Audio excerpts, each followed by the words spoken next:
So I got some more time to play with the Viltrox 27mm f1.2, and I think it's one of the sharpest lenses that I've ever used. Let's talk about it. Hey guys, welcome back to the channel. It's me, Iamtongue, and I've been using this lens for quite some time now. I've been taking this lens as a documentary lens, and I've been enjoying the images that I've gotten out of it.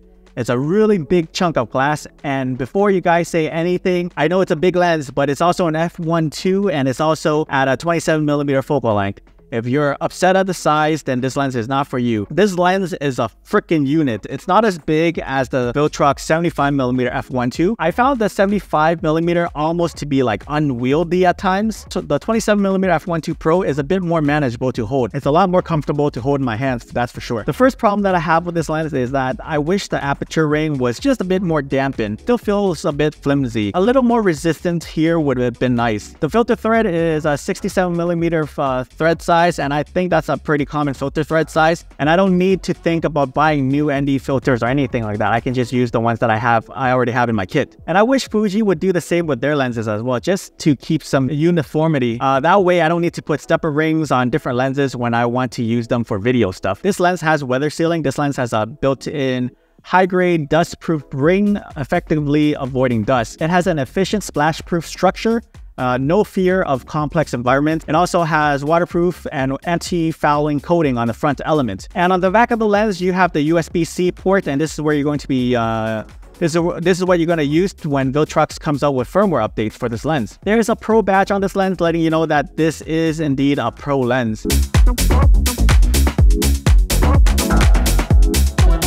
Well, shooting with this lens wide open is something. Now, there are a few people that keep saying that this has the full frame look on an APS-C body. And I agree, there are certain times where shooting a subject at a certain distance at f1.2 will give you that pop that that reminds me of a full frame look. I remember when I got my Sony 35mm f1.4 G Master, the only 35mm equivalent I've experienced was the XF23mm f1.4. But if we were just talking about like the shallow depth of field at f1.4 APS-C lens versus full frame lens. While I was shooting with the full frame lens and the full frame camera, I was reviewing my images and I was seeing that 3D pop that everybody was telling me about, especially on something as wide as a 35mm focal length. I would never thought I would get this shallow depth of field from a 35mm lens. I would have never known that this type of shallowness existed or was possible if I haven't tried a full frame system. And unfortunately, as much as I love the XF23mm f1.4, that look is something that cannot be replicated with that lens and a Fuji camera. I'm sorry.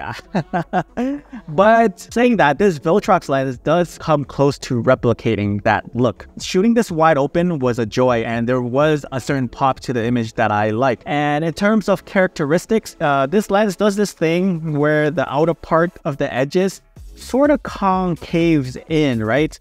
And it gives the bokeh almost like a swirly look to it. This was the same on the Viltrox 75mm f1.2 as well. The images that I got were insanely sharp at f1.2, and in terms of where I put this amongst like the sharpest lens out of the X-mount series, I think this is in like my top 5 when it comes to like sharp lenses. It's up there with Viltrox 75mm f1.2, the 90mm f2, the XF90mm f2, the XF50 to 140mm f2.8. So it's hanging up there with a bunch of bad boys. Combine this with the minimum focusing distance, which is at 28 centimeters with the f1.2.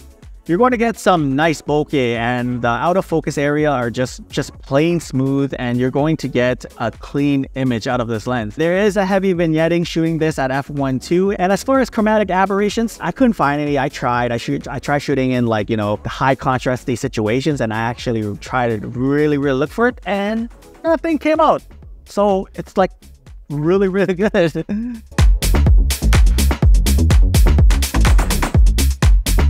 So I still have problems with this lens not being as quick and snappy as I want it to be. The only way I can describe this problem is if you remember shooting with the old 56mm f1.2, where it does this thing where when you half press the shutter, it will hunt and then it'll snap into focus. I feel like this happens more than it should.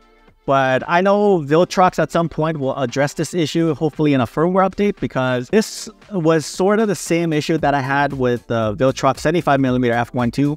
When that came out, they came through and provided us with a firmware update for that lens. So I'm just waiting for them to fix this as well. But as of this recording, This autofocusing issue is still here, and the AF tracking, the same thing. I think walking down a straight line, it's fine.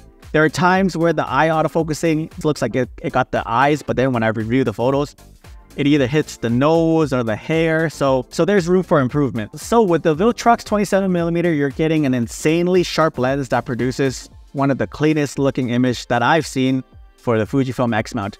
You're also getting an F1.2, and that could be beneficial for all you low-light shooters out there, the low-light street photographers, the wedding shooters out there. You're getting weather sealing, you're getting a pro glass, and all this coming in at $545. And again, this lens has no business at this price point. It should be like a few $100s more. This lens obviously doesn't make a travel-friendly companion because of its size, so for the people that value the smaller, compact lenses, the closest competitor would be like the XF23mm f1.4 and the XF33mm f1.4. And I believe those are the lenses that people are going to compare this to the most. So if you value the smaller form factor, you're going to have to pay a bit extra for it. Other than that, I think Viltrox knocked this one out of the park. Viltrox has been killing it lately. I think for me, it started with the Viltrox 13mm f1.4 when that was released. I was like, damn, okay, Viltrox, you're on my radar. I didn't know you got it like that. And then they released the Viltrox 75mm f1.2 Pro, and I picked that one up and I said, oh shit, put this beside any of the best XF lenses out on the market,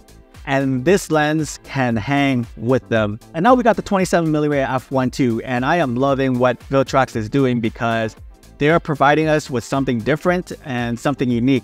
And hopefully this keeps Fujifilm on its toes, because let's face it guys, the last couple of XF lenses they released were kind of boring.